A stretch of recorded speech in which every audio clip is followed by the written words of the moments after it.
You've got questions, we've got answers. And in this special Halloween edition of Ask the Hammer, we have Jeffrey Levine from Buckingham. I think we have Jeffrey Levine from Buckingham Wealth Partners. Jeffrey, welcome back to another episode of Ask the Hammer.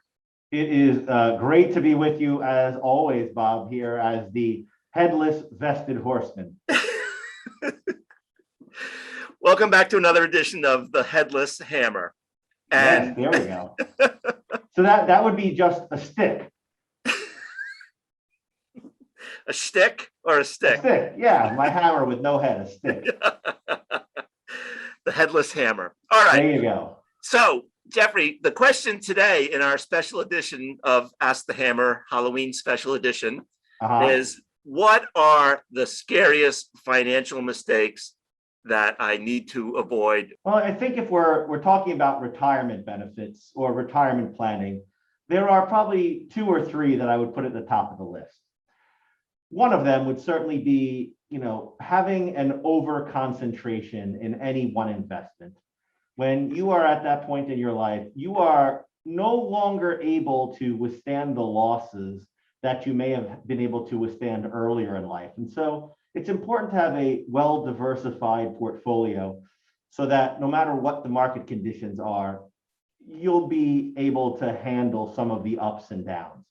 Beyond that, though, some other common, really scary financial mistakes would be failing to apply for Social Security, or even worse, maybe Medicare at the right times, because a lot of people don't realize that if you file for Medicare late, you will have lifetime penalties on your Medicare premiums. And that could be incredibly expensive over the long run. And finally, I'd throw in one more, which is failing to understand the rules of your retirement accounts. Retirement accounts are so fragile that a single mistake, a prohibited transaction, or a mistake with a 60-day rollover, taking 61 days by accident, could utterly wipe out a lifetime's worth of savings. And we cannot allow those. Those are some scary financial mistakes to me. Right. So let me ask about some mistakes that are on my mind, and some of them have to do with what I would describe as behavioral finance mistakes, such as recency bias or overconfidence, or any number of behavioral finance mistakes. Any thoughts about that? Well, I would simply say that if you think that you're making good decisions when emotion is involved, you're not. And try as we might to remove emotion from our decision-making process, it's incredibly difficult to do it when it's you.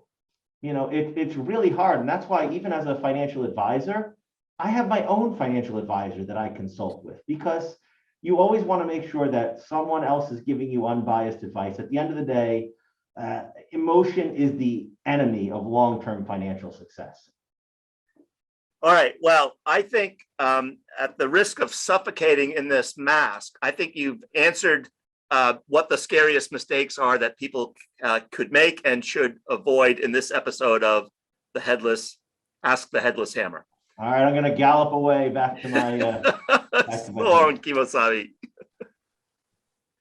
Hey, by the way, how can people ask questions that are on their mind? Oh, that's a great question. If you've got a question and you'd like Bob and I to tackle, or Bob and I, when we get back, that is, to tackle your question, give us a shout. Email us at askthehammer@buckinghamgroup.com. That's right here, maybe. I think I'm pointing to the right spot. Right here at askthehammer@buckinghamgroup.com. And we look forward to answering your questions real soon.